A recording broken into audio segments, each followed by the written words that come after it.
In this particular video, I'll be talking about some secrets that beginners in UI UX design they don't know about. Most of these secrets, it might take you a longer time for you to learn it, or experience might teach you the hard way. So the first secret is that failure is part of your career journey.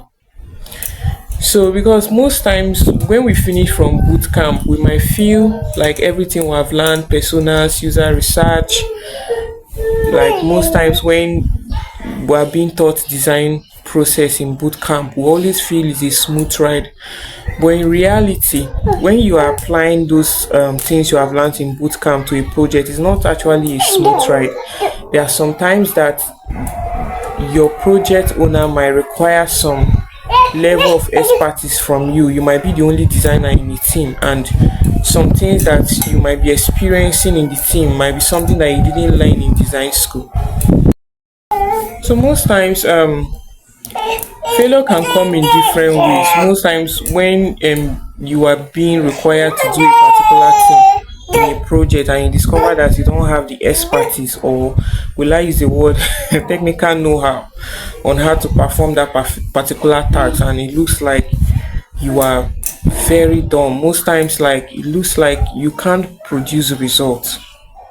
There is always going to be that time. I know most people on LinkedIn, they are not going to tell you the truth. Most people, when they think about tech, they don't talk about most times the things that happen behind the scene. They only flash maybe their desktop setup, the numbers of billions they made. I know tech, there is money, but there are some days that when you receive some kind of feedback, you feel like a complete failure. You even wonder why you are in that particular career. You start questioning your why.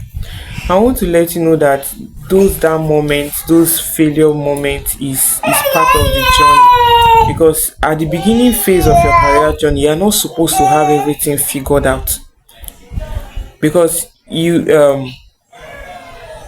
there are some things that you only understand when you get your hands dirty. Even if you might feel very embarrassed, or you embarrass yourself in stakeholders meeting, or in front of a CEO, or in front of your boss, you embarrass yourself.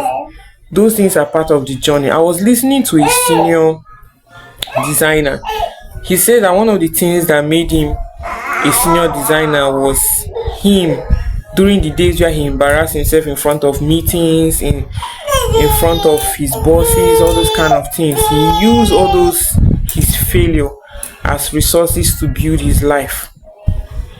To be honest, there's some kind of feedback you are going to receive.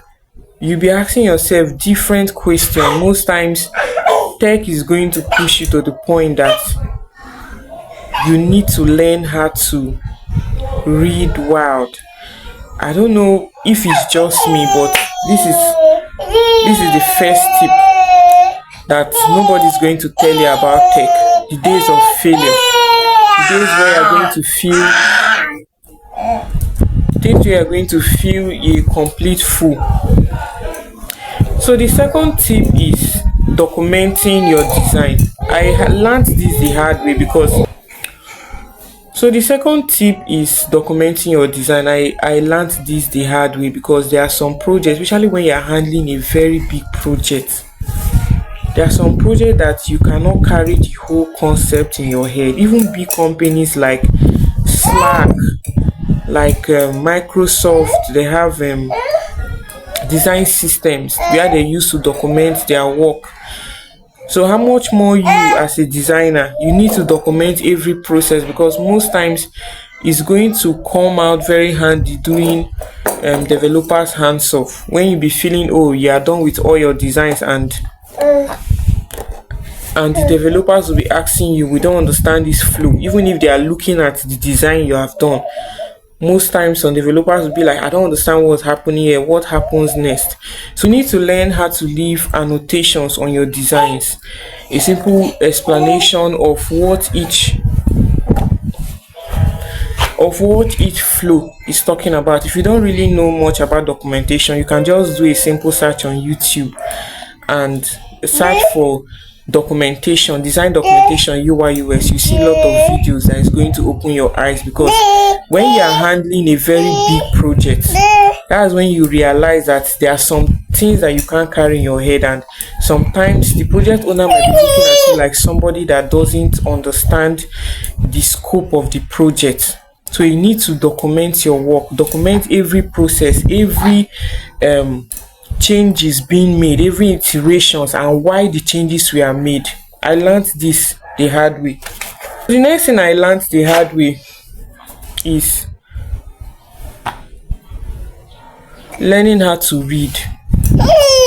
As a UI/UX designer, you might feel that, okay, I know there are some of us that love video tutorials, but also reading can help boost your creativity mind, can help you to reason wild. So it's not just all about you just reading design books alone. You also need to read blogs, tech news, because most times you need to, there are some knowledge that you're going to get, because you need to read wild. Because I feel at the beginning part of my career was always like, there were some times that I feel I didn't know how to learn. You need to know how to learn as a designer.